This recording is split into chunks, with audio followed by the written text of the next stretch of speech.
The judge hadn't even finished adjusting his glasses when my mother leaned forward and said, "Your Honor, we want everything." That one word echoed through the courtroom.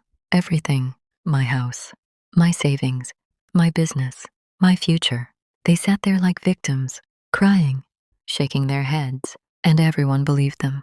Everyone except me. Because in my hand, hidden inside a plain white folder, was one single paper. A paper that would flip the entire courtroom upside down. A paper that would make the judge go pale.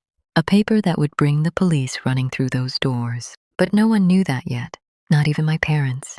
Let me take you back. Because this didn't start in court. It started years ago. At home, I was the good child, the one who listened, the one who obeyed, the one who carried the family name like a responsibility, not a privilege. My parents reminded me of it every day.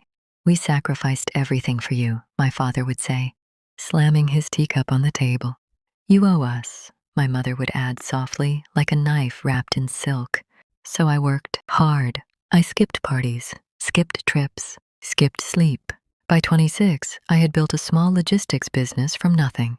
One rented office, one delivery van, one exhausted body. But it worked. The contracts grew. The money came in. The respect followed.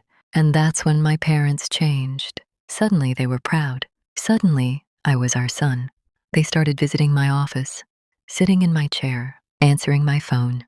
"Tell them we'll think about it," my father would say to my employees. I hated it, but I stayed quiet. Because family, because blood, because guilt. One night, during dinner, my mother cleared her throat. "We need to talk about the house," she said. I nodded. "Okay. You should put it in our name," she continued. "For safety." I froze. "It's already safe," I replied. "I bought it legally." My father leaned back. "You're still young. What if something happens?" Something in his tone made my stomach tighten. "I'm not comfortable with that," I said. Silence, heavy, sharp. Then my mother's eyes filled with tears. "So after all we did," she whispered, "this is how you repay us?" That night, I slept like someone was standing over my bed, watching. A month later, I received a letter. Court summons. My hands shook as I read it. My parents were suing me, claiming I stole their money, claiming my business was built using their assets, claiming the house was rightfully theirs. I laughed. Then I panicked. Then I didn't sleep for 3 days. The courtroom smelled like old wood and cold air. My parents sat across from me, not looking at me, like I was already dead. Their lawyer stood confidently, tall, smooth, smiling. "My clients sacrificed their entire lives," he said, "and their son repaid them by stealing everything." My mother sobbed loudly. People turned to look at me. I felt naked, judged, small. My lawyer leaned over. "Do you have proof?" he whispered. I nodded, but not yet, because timing is everything. Witness after witness came forward. My aunt said she saw my parents give me money. My uncle claimed the business idea was my father's. Even an old family friend testified. Lies, clean, rehearsed, convincing. The judge frowned at me. "Do you deny these claims?" he asked. I stood up. "I do," I said calmly. My mother gasped. "How can you lie like this?" she cried. I looked at her, really looked, and realized something terrifying. She wasn't acting. She believed her own lies. Then came the demand. The moment that crushed my chest. Their lawyer spoke slowly. "They request full ownership of the house, all business shares, bank accounts, and compensation for emotional damage. Everything." The judge sighed. "This is serious," he said. "Unless the defendant can provide strong evidence." I stood up. "Your Honor," I said, "I have one document." The courtroom murmured. "One paper?" The judge raised an eyebrow. "Proceed." I walked forward. Every step felt like thunder. I handed the paper to the clerk. The judge began reading. At first, his expression was neutral, then confused, then tense. His jaw tightened.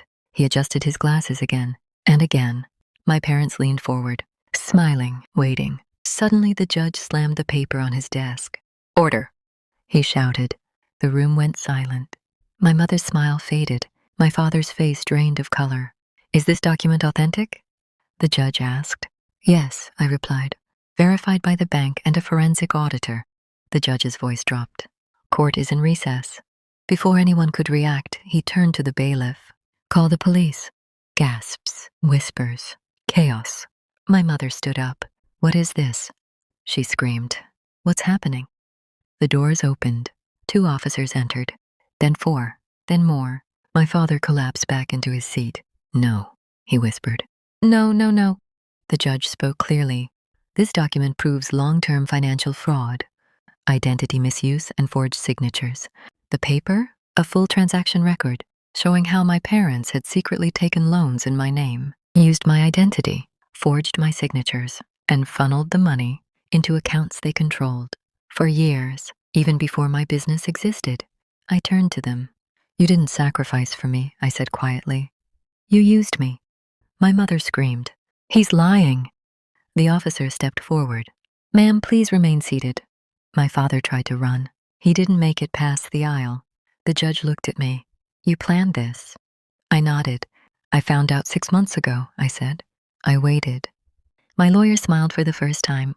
The case flipped instantly. The lawsuit was dismissed. A new case was opened against my parents. Handcuffs clicked. My mother cried my name, begging, shaking. Please, she said. We're family. I felt something break and heal. At the same time, as they were taken away, my father looked back. Pure hatred, pure fear. I didn't flinch. Outside the courtroom, reporters waited. Microphones everywhere. Do you feel guilty? One asked. I paused, then said, I feel free. Months later, the house is quiet. Too quiet, but peaceful. I run my business honestly, alone. No shadows, no chains, no blood debts. Family doesn't mean ownership. Love doesn't mean control. And sometimes, the most dangerous enemy is the one who raised you. But justice always waits, patiently, for the right paper and the right moment.